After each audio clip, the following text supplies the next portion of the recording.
Hi friends, நான் உங்கள் Rajasekar from PR walks and talks. இது நம்ம யூடியூப் சேனல். நம்ம சேனல் இன்னும் சப்ஸ்கிரைப் பண்ணலைன்னா பண்ணிக்கோங்க. அப்போ தான் நம்ம சேனல் போடக்கூடிய எல்லா கதை வீடியோக்களுடைய நோட்டிஃபிகேஷன் உங்களுக்கு வந்துடும். அந்த நோட்டிஃபிகேஷன் ஓப்பன் பண்ணி அதில் இருக்கக்கூடிய சிறுகதைகள், நாவல்கள் எல்லாமே நீங்கள் கேட்கலாம். உங்களுக்கு பிடிச்ச கதைகள் தான் கொடுத்துட்ருக்கோம். உங்கள் ஃப்ரெண்ட்ஸுக்கு ஷேர் பண்ணுங்கள். இந்த வீடியோவில் இருக்கக்கூடிய ஒரு அற்புதமான சிறுகதையை கேட்டுட்டு அப்படியே ஒரு லைக் பண்ணிவிடுங்க, ஓகேவா? ஸோ இந்த வீடியோவில் கேட்கக்கூடிய ஒரு கதை சோம வள்ளியப்பன் அவர்கள் எழுதிய நெஞ்சமெல்லாம் நீ அப்படிங்கிற ஒரு குடும்ப சிறுகதை. ஸோ சோம வள்ளியப்பன் அவர்களுடைய கதை இதுதான் முதல் கதை நம்ம சேனலில் போடக்கூடியது. அவர் வந்து ஒரு மிகப்பெரிய ஸ்பீக்கர், நிறைய எழுத்தாளர், ஸ்பீக்கர், மோட்டிவேஷனல் ஸ்பீக்கர், பர்டிகுலராக நிறைய சிந்தனையாளர், பேச்சாளர், நிறைய பன்முக திறமை கொண்டவர். எக்கச்சக்கமான புத்தகங்கள், நூல்கள் எழுதியிருக்காரு. அதில் வந்து மாணவர்களுக்கான நூல்கள், தன்னம்பிக்கை வளர்க்கக்கூடிய நூல்கள், ஃபினான்ஷியல் கன்சல்டன்ட், எப்படி பணம் சம்பாதிக்கலாம், பணங்கிறது என்ன, அந்த பணம் வந்து ஒரு மனிதனுடைய வாழ்க்கையில் எப்படி மாத்துது அப்படிங்கிற மாதிரியான நிறைய நூல்கள் எழுதியிருக்காரு. ரொம்ப ரொம்ப பிரபலமான எழுத்தாளர். நிறைய கல்லூரிகளுக்கு வந்து மாணவர்களிடையே அதாவது ஸ்பீச் கொடுக்கறதுக்காக போயிருக்காரு. அந்த வகையில வந்து அவர் கதை நிறைய எழுதுவாருன்னு கேள்விப்பட்டிருக்கேன். ஆனா அவருடைய கதை ஒண்ணு கூட நான் படிச்சதில்லை. இப்பதான் நம்ம சேனல்ல வந்து அவருடைய கதையை பதிவு செய்யலாம் அப்படிங்கிறதுக்காக படிக்கிறப்பதான் சில கதைகள் மனசுக்கு ரொம்ப பாதிப்பு ஏற்படுத்திச்சு. பாதிப்பு அப்படிங்கிறது வந்து நல்ல விஷயங்கள் அவர் கதை மூலமா சொல்லியிருக்காரு. பேச்சு நான் கேட்டிருக்கேன், ஆடியோவா கேட்டிருக்கேன், நேர்ல கூட கேட்டிருக்கேன். என்னுடைய கல்லூரிக்கு கூட அவர் வந்து ஒரு சிறப்பு விருந்தினரா வந்திருக்காரு. ஸோ அவருடைய பேச்சு வந்து நேர்லயோ ஆடியோல எல்லாம் கூட கேட்டிருக்கேன். ஆனா கதையில் நான் படிச்சதில்லை. ஸோ அவர் கதையை படிச்சதுல எனக்கு ரொம்ப பிடிச்ச கதையை முதல் கதையாக இந்த வீடியோல பதிவு பண்றேன். இன்னும் அவருடைய கதைகள் வந்து நம்ம சேனல்ல வரும், ஓகேவா? தொடர்ந்து நீங்க வந்து சப்போர்ட் பண்ணுங்க. Okay, thank you. கதைக்குள்ள போலாமா? சிறுகதை.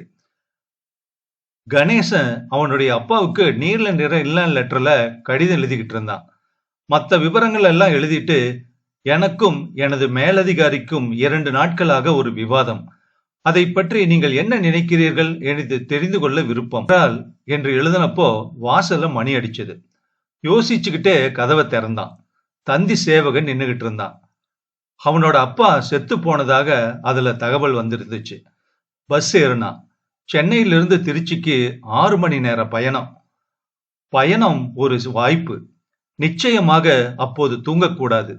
வெளியே பார், அது உன்னுடைய உலா. பல்வேறுபட்ட ஊர்களை, மனிதர்களை, மரங்களை, வெற்றிடங்களை, பாலங்களை, வயல்களை பார். மேலும் கண்களை மூடி யோசி. உன்னுடன் பேசு. ஓசையற்ற உரையாடல் நிகழ்த்து. தினம் தினம் வாங்கி போடும் எத்தனையோ விஷயங்கள் பேக்கிங் பிரிக்கப்படாத புதிய இயந்திரங்களைப் போல மனதின் மூளையில் கிடக்கும். அந்த விஷயங்களை பற்றி சிந்தி. அவன் அப்பா கதிரேசன் சொல்லியது எதுவுமே கணேசனுக்கு மறக்கவே இல்லை. எதை பற்றியும் தெளிவான கண்ணோட்டம் கொண்ட உனக்கு மகனாக பிறந்தது என் பாக்கியம் அப்பா. நீ தந்தை மட்டுமல்ல, நல்ல சிநேகிதனும் கூட. பெண், காதல், பொறாமை, அரசியல், வீரம், விளையாட்டு, மேலாண்மை, எதைத்தான் நாம் பேசவில்லை? நீ எதையும் தவிர்த்தது இல்லையே அப்பா. உரையாட நண்பனாய், குருவாய், ஏன் குழந்தையாய் கூட உன்னை பாவித்திருக்கிறேனே. என்ன இப்படி சொல்லிக் கொள்ளாமல் போய்விட்டாய்? உன்னை இனி எங்கே பார்ப்பது?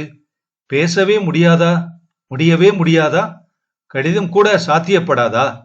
இனி உன் கருத்தையே அறியவே இயலாதா என்னால்? கணேசனுக்கு கண்ணுல ஈரம் கசிஞ்சிச்சு. மனச எதுவோ பிசைஞ்சுது. சட்டப்பையில இருந்த கைக்குட்டையை எடுத்து முகத்தை அழுந்த துடைச்சுக்கிட்டான்.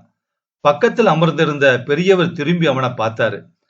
கணேசனோட உருவம் எவரையும் திரும்பி பார்க்க வைக்கும் என்பார் அப்பா. உனக்கு உன்னோட அம்மா நிறண்டா.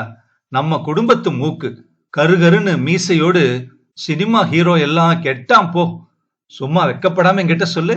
நீ வீதியில போறப்ப பொண்ணுங்க உன்னை கவனிப்பாங்க தானே? உன்னை தூரத்துல பார்த்ததுமே வேகமாக மேலாடிய சரி பண்ணிப்பாங்களே. கிட்ட வரும்போது ஓரக்கண்ணால பாப்பாங்களே. இந்த மீசையோட நீ ரொம்ப ஹேண்ட்ஸம்டா. உடனே கணேசன் வெக்கப்படுறத பார்த்ததும் அதுக்கும் ஒரு விளக்கம் கொடுப்பாரு அப்பா அப்படிங்கிறது அவனுக்கு நினைவுக்கு வந்தது. முதல்ல குற்ற உணர்ச்சியையும் கூச்ச உணர்ச்சியையும் விடணும்டா. அது வளர்ச்சியை கெடுத்துரும். தகுந்ததை கருமித்தனம் இல்லாம பாராட்டு. அதே மாதிரி யாரும் உண்மைய பாராட்டுன்னா ஏத்துக்க. எதுக்கு அனாவசிய அடக்கம்? அடக்கம் தேவைதான். ஆனாலும் சரியானதை ஏத்துக்க பழகு. பேருந்து ஏதோ ஒரு ஊர்ல நிக்கிறது. கொஞ்சம் பேர் இறங்குறாங்க. புதியவங்க சில பேர் ஏறி பஸ்ஸுக்குள்ள உட்கார்றத கணேசன் கவனிச்சான். வாழ்க்கையும் பயணம் போற மாதிரி தான் இல்லையா? சிலர் புதுசா வர்றாங்க, சிலர் வெளியேறிடுவாங்க. கூடவே பயணம் பண்ணிட்டு சொல்லிக்காம இறங்கி போயிடுவாங்க. அவன் அப்பா அன்னைக்கு சொன்னது நினைவுக்கு வந்துகிட்டே இருந்தது அவனுக்கு. வெள்ளரிக்கா, வெள்ளரிக்கா, வெள்ளரிக்கா கட்டு 1 ரூபா சாமி. வாங்கினான். கொண்டு வந்திருந்த பாட்டில் தண்ணீர்ல அதை கழுவிட்டு பொண்ண சாப்பிட ஆரம்பிச்சான். பின்னாடி சீட்டுக்காரரு 4 கட்டு 3 ரூபாய்க்கு கேட்டு பேரம் பேசிக்கிட்டு இருந்தார். இது அப்பாவுக்கு சுத்தமா பிடிக்காத விஷயம். ரிக்ஷாக்காரன், காய்கறிக்காரன், சாப்பாட்டு கேரியர் கொண்டு வரவங்க கிட்ட எல்லாம் பேரம் பேசுறதுக்கு ரொம்ப கல் மனசா இருக்கணும்டா என்பார் அப்பா. தெரு திரும்பியதும் அவனோட வீட்டு வாசல்ல கூட்டம் தெரிஞ்சது. பந்தல் போட்டிருந்தாங்க. இவனுக்கு வழிவிட்டாங்க. மூங்கில் கள்ளிகளும் பச்சை ஓலைகளும் வெளியில் கிடந்தது. கூடத்துல 2 மர பெஞ்சுகளை ஒன்னா சேர்த்து போட்டு அது மேல போர்வைய விரிச்சு அதுக்கு மேல கணேசனுக்கு அடி வயிற்றுல வலிச்சது. தாங்கவே முடியல. கணேசன் அவர் அருகில போய் கால் மாட்டுல உட்கார்ந்துகிட்டான். தலைமாட்டுல அவனோட அம்மா. அதிகம் அழுதிருப்பா போல. முகமெல்லாம் வீங்கி பொட்டெல்லாம் களைஞ்சு அவ பக்கத்துல தங்கை மீனா விசும்பிய வெடி உட்கார்ந்து இருந்தா. கணேசனோட கைய பிடிச்சுக்கிட்டு 2 பேருமே கதற தொடங்க கணேசன் அப்பாவோட முகத்தை ஆழ்ந்து பார்த்தான். உறங்குவது போலும் சாக்காடு என்று வள்ளுவர் சொல்லி இருக்கிறார். பாத்தியா, சாகிறது அவ்வளவு சுலபமாடா? தூங்க போற மாதிரியா? அவ்வளவு கேஷுவலா எடுத்துக்க முடியுமா? எப்போதும் கேள்வி கேட்பார் அப்பா. பின்னர் அவரே, அப்கோர்ஸ் எல்லா வேலையும் முடிஞ்சாச்சுன்னா, எல்லாம் திருப்தியா பார்த்தாச்சுன்னா ஈஸியா போயிடலாம் தான். பொருட்காட்சிக்கு போறோம். 4 மணி நேரம் 6 மணி நேரம் வேடிக்கை, வினோதம், சாப்பாடு, விளையாட்டு. அப்புறம் எவ்வளவு நேரம் தான் செய்ய முடியும்? திரும்ப திரும்ப அதேன்னா அது தண்டனை ஆயிடும்லடா. ஒவ்வொன்னுக்கும் ஒரு சைக்கிள் டைம் இருக்கு. எல்லாத்துக்கும் ஒரு முடிவு அவசியம். வெளியில வரத்தான் வேணும். வயதாகி இறப்பதும் அப்படிப்பட்ட ஒன்றுதான். விளக்கமாக சொல்வார் அப்பா. கணேசனுக்கு சுந்தரேசனை பாக்குறப்ப அவரு தூங்குறது போலத்தான் இருந்தது. அவர் லேசா சிரிக்கிறார் போல கூட கணேசனுக்கு பட்டுச்சு.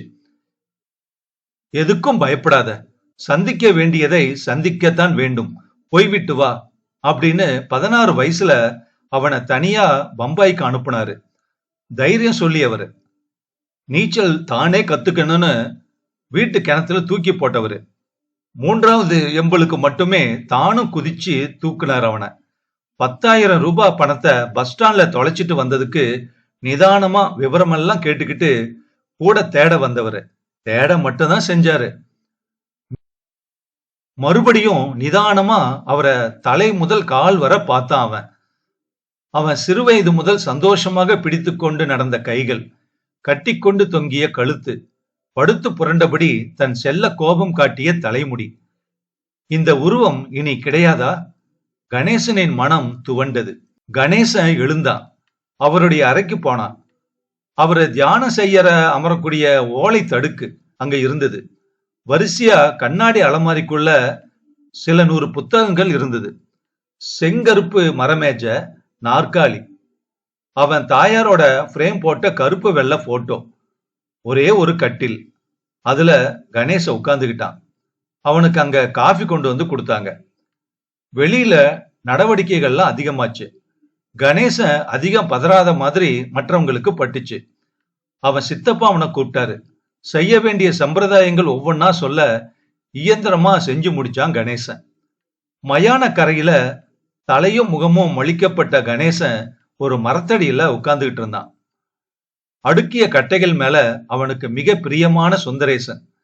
அக்கம் பக்கம்னு எத்தனையோ இடங்கள்ல இழப்புகளை பார்த்திருந்த கணேசனுக்கு அன்னைக்குதான் அந்த இழப்போட வலி புரிஞ்சுது. தீட்டு தந்தை அனுப்பிட்டு வீடு வந்தான். மனசு கிடந்து தவிச்சுது அவனுக்கு.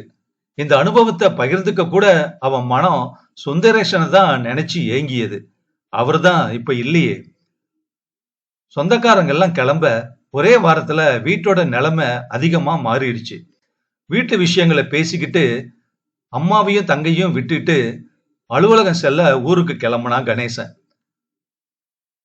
கண்ணாடிய பாக்குறப்ப அவனுடைய மீசை இல்லாத முகம் அவனுக்கே பெரிய வித்தியாசமா தெரிஞ்சது.